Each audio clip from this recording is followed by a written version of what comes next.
గది తలుపులు మూసెయ్యి, ఏకాంత ప్రార్థన చెయ్యి.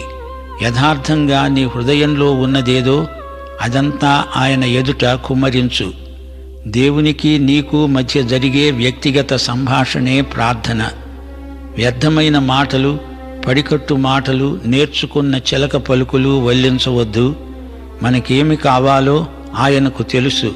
అయినా ఆయన మనల్ని అడగమంటున్నాడు గనుక మనం అడగాలి.